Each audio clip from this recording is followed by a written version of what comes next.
Hello friends, and welcome to a reading vlog. So I haven't done one of these in a while. Honestly, I think I suck at reading vlogs, but I figure, I guess if I don't do them, I won't get better. So for today's reading vlog, the goal is to read a couple of new releases that I've been really anticipating. And actually, we're gonna start with one of them that just came in for my book of the month pick. So if you watched my June TBR, which actually just went live today, you'll know that I picked The Maidens by Alex Michaelides, and it just arrived. So actually, book of the month shipped so much faster this time than they did the first time that I tried them. I've only tried them once before, and I have Transcendent Kingdom on my bookshelf back there. So that's the only other book of the month book that I have had. So I don't even remember how the unboxing experience went, but it looks like you've got great taste. Oh, well, thank you, book of the month. Oh, it comes with this booklet. Established in 1926. Are they really that old? Let's see, 5 books every month, super high standard, no algorithms here, just us humans. We're keeping it 100 at nearly 100. So I guess they really have been around that long. I actually had no idea that that was the case. And then they have some of the past book of the year winners. So Vanishing Half, which I read, that one was really great. Daisy Jones and the Six. I have not read that Taylor Jenkins Reid book. I read Circe. I really did enjoy Circe. And then the other 2 books here I actually haven't read. Cool. All right, so that's a little booklet that they have in here. And here is my book. So The Maidens by Alex Michaelides. And I'm super excited to read this. I actually had pre-ordered the audiobook, but the book hasn't officially been released yet. I don't think it will for another week or 2. So I can get started reading it, or I can wait for the audiobook. I haven't decided yet. I also get a bookmark. Book of the month, Where Were We? And then it says snail. I have no idea what this means, but I'm glad I came with the bookmark because I actually don't have any. So that'll be really useful for when I finally get to reading a physical book. Now, as for what I'm currently reading, I'm actually in the middle of Warbreaker by Brandon Sanderson. So actually, I got the update finally for my Kindle where it shows the cover of the book that I'm currently reading. So in the middle of Warbreaker by Brandon Sanderson, I'm actually more than halfway through. I think I'm about the 60% mark.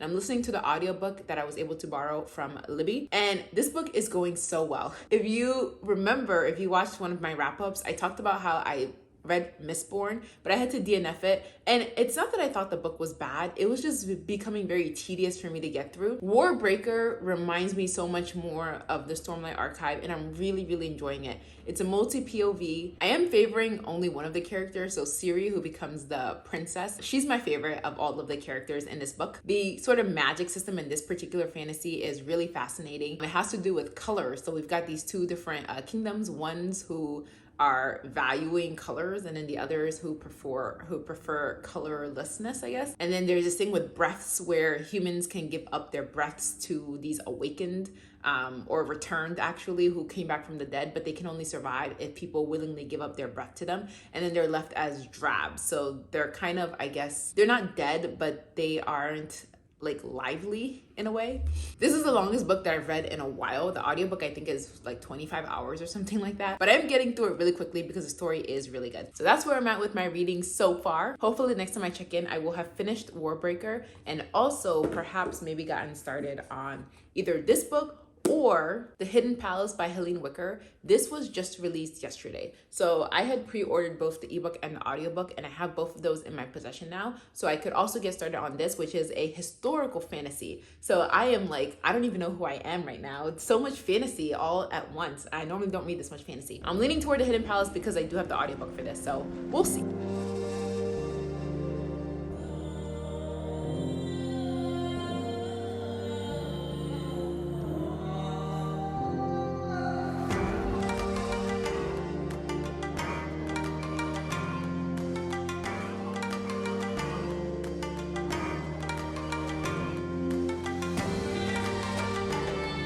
All right, good morning, folks, and welcome to the last week of what has been quite a ridiculous school year. What better way to end the school year than talk about the spread of disease, which has kind of marked this entire school year.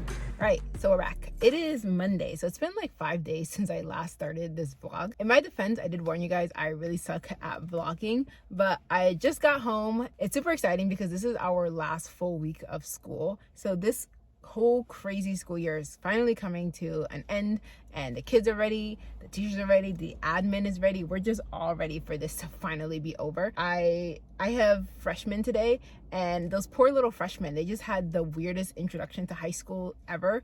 And I managed to get them to make some s'mores. Since I'm teaching in a chemistry lab, we have like access to the Bunsen burners and stuff. So we just made s'mores and played cards after our lesson today. So that was really nice. And I'm probably going to keep that up for the rest of this week for each of my groups, because I have a different group of kids in person every single day. Now, as for my reading update. So first of all, I finished Warbreaker, and I'm happy to report that I really, really enjoyed Warbreaker. And I'm really glad after the experience I had with Mistborn. I feel like Warbreaker was more reminiscent of the Stormlight Archive. In terms of actually the whole setup of the story, that was really reminiscent of Stormlight. So it's like this conflict and really a war that's building up. And it's paced really well. And of course, at the very end, Sanderson always does this, where everything kind of comes to a head really, really fast within those last like 100 or so pages. And that's exactly what happened in Warbreaker. I feel like this book also informed a lot of the Stormlight Archive, because, for example, the sword that shows up in Stormlight that Seth uses is, you kind of learn about its origin here in Warbreaker, and I didn't know that. And again, what Sanderson does so well is the characters. I think all of the characters in this book were so well written, and I loved almost all of them. I did have favorites because there were so many of them. There was one storyline that I was more interested in following than others, but overall, this was a very good character-driven fantasy. And then the magic itself was also really well done. It was not at all confusing. Now, currently in the middle of two different books. So the first thing that I was doing was listening to the audiobook of 99% Mine by Sally Thorne, and I actually just finished that during my lunch break today. I finished listening to the audiobook, and I don't know, I think Sally Thorne and I just don't mesh well, because I read The Hating Game, and everyone loves The Hating Game, and I didn't hate it, but I also didn't love it. It was like a 3-star read for me, like right in the middle. And this book, I think, is the same thing, 99% Mine. It didn't wow me, but I also didn't hate it. I think if anything, I may have even have preferred The Hating Game more than 99% Mine. There's one more book of hers, Second First Impressions.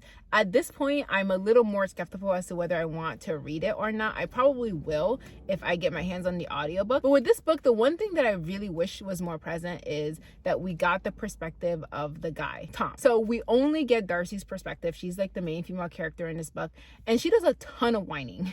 So she feels really immature as a character, and there's no other perspective added. Whereas in The Hating Game, correct me if I'm wrong, we got both the male and female perspective at various points in the book. I don't know, I feel like this really started to drag towards the end, and I was getting sick of the main character. And because this whole book was her, I think that's why towards the end I was not enjoying this as much. I'd say this is also a 3-star though. Like, again, I didn't hate it, but I didn't love it. And I'm also right about the 50% mark of The Hidden Palace by Helene Wicker.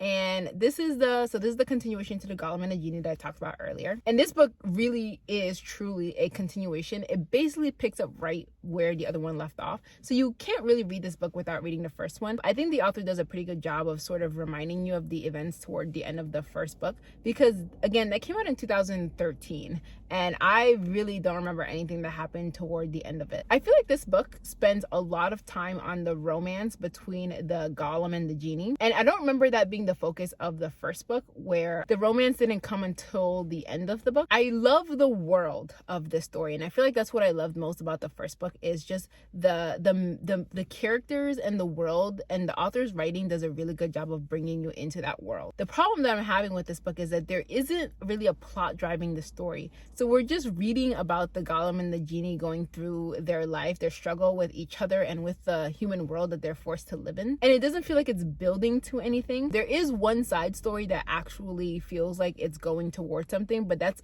not even one of the main characters. It's one of the side characters. Something happened to her in the previous book that she's trying to resolve. So again, I'm at 50%, and I couldn't tell you where this story is going. I do have plans to finish this book. I mean, I'm already halfway through, and I am enjoying it for the most part. Again, I just wish there was more to what is going on between these characters. I'm assuming as I get closer to the end, it'll become more clear who's gonna meet who and what might arise between them. So that's where I'm at. Hopefully by next time I check in, I'm done with the Golem and the Djinni, and I think it's time to start the Maidens. Since I just finished 99% Mine, I can get kind of another book going. So it's Monday, June 14th. I think the Maidens is officially released tomorrow, which actually is perfect because that means I would be able to get the audiobook, and that'll help me get through that book a little bit faster. All right, so actually I just walked in and I noticed that I had a package waiting for me. So I got some book mail, and this was from One Night Stand with a Book.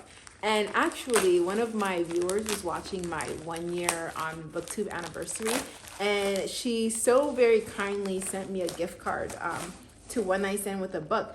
And so I went ahead and picked a book. So this is like supposed to be a random surprise, so I don't know what it is. So let's open this up. And the viewer was Mary. So Mary, if you're watching this, again, thank you so much. I'm so grateful that you took the time to send me a gift card to One Night Stand with a Book. Okay, so I got The Unlikelies. This looks like a romance, but I don't know if it is. Let's see. So this is looking like a really fun summer read. I mean, first of all, there's ice cream on the front cover.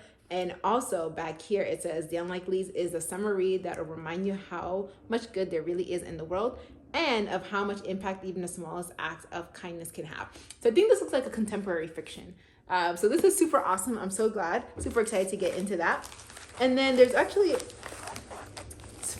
fuck out my address there. There's actually a lot of other goodies here. So there's a card. Oh, and it's a thank you card. Ooh. Thank you so much for your love and support as we continue to learn and grow. We appreciate you. From Jess and Tyler of One Night Stand with a Book. And looks like I also get a sticker. Books are magical. Awesome. This is probably gonna go on my computer. And there are even more goodies, like holy cow. I get a bookmark, which is awesome. So I have this, and now I also have my bookmark from Book of the Month. So I went from 0 to 2 bookmarks in a span of literally a couple of days. And then this feels like chocolate. Let's see. So I got a bunch of Starburst. Guys, my favorite Starburst is the orange Starburst. So I love these. And I also got some tea, vanilla chai, and cozy chamomile herbal tea. This is awesome. Thank you again, Mary, for sending me this. This is awesome. Pop a quick Starburst in my mouth. And I'll leave a link to One Night Stand with a Book down below if you want to check them out.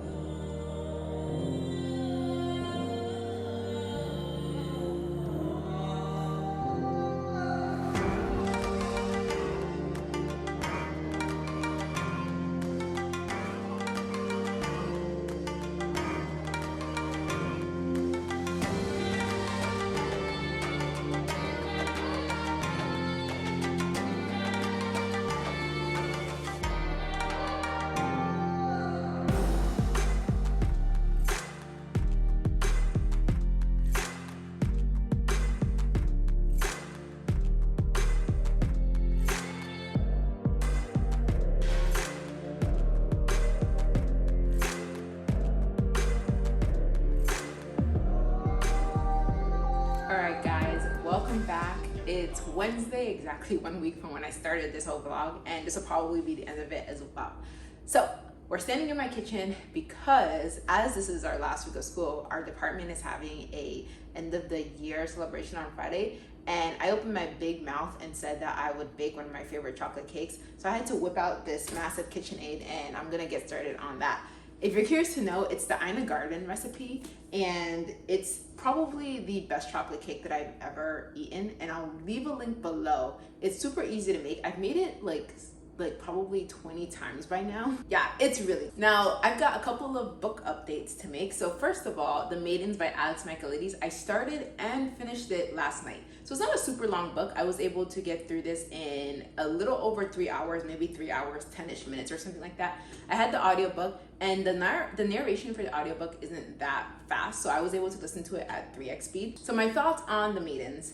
I will say that I wasn't blown away by this book, but I wasn't overly disappointed either. I think this falls right in the middle of about 3 stars, meaning that it's probably going to be very forgettable, and it's definitely not going to make my list of like best books that I read so far this year. This is not a psychological thriller in the way his first book was, but that being said, it's kind of like a murder mystery whodunit, because we know that someone is going around killing girls. That's in the synopsis of the book, and the main character is convinced is that it's that Professor Edward Fosca. That's also literally the first line of the book, and it's in the synopsis. I think my problem is that she's so convinced of this that most of the book is her trying to get everyone to believe her that he is the murderer. And I think that it was just too on the nose in that manner. Like, it wasn't subtle. in the way that it was trying to frame the professor. And you know when someone is trying to like prevent you from seeing something else, so they're like trying to point you in the other direction? That's kind of what he's doing, but it's too much. And so I didn't love that aspect of this book. I also found, and I mean, I don't know if it's different in like England or something, but the way that the investigation was going was sort of unbelievable, because the main character, Mariana, she's not a police officer.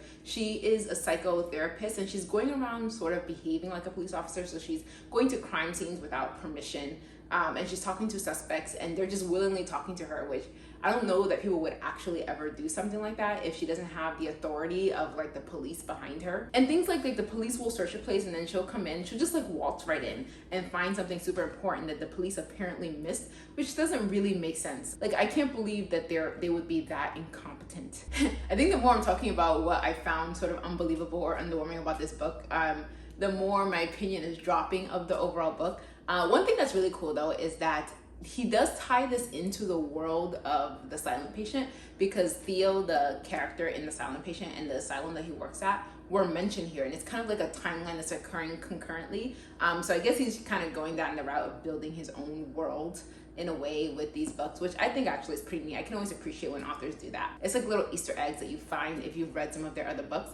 John Mars does this particularly well. Now I'm trying to think about what did I like about this book to counteract the things that I just said. And I really can't point to one thing that I absolutely loved about this book. The pacing was good, I will say that, because if it were more of a drag, I don't think I would have finished it in one evening like I did. And I actually appreciated like the Greek mythology little tidbits that were added in here. Having read The Song of Achilles earlier this year, I actually knew some of the references that they were making. Otherwise, I don't think I would have actually understood them.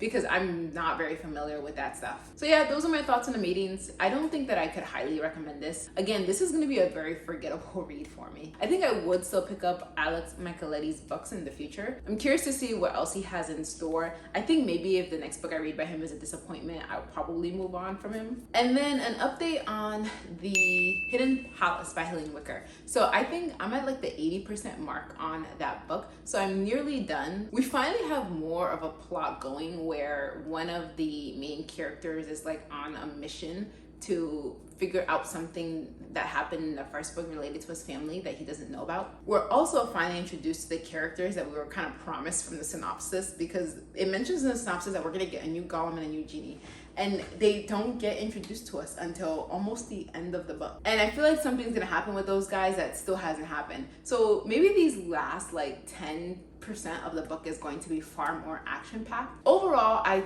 think that this book let me down. Maybe I had too high hopes for it, because I remember loving the Golem and the Djinni, the original one, so much. And this one is okay. Like I said, I think it's probably gonna be a 3-star read. It's just not wowing me. And I really want a book to sweep me off my feet right about now after these last few disappointing reads. At least we started off really strongly with Warbreaker, because I really did love Warbreaker. And then next week, I am probably going to pick up another fantasy. I think it's gonna be The Shadow of the Gods. In my TBR, I mentioned wanting to read one of those two fantasy dragon books. And the part of the orange tree is really long, and someone in the comment section kind of dissuaded me from it.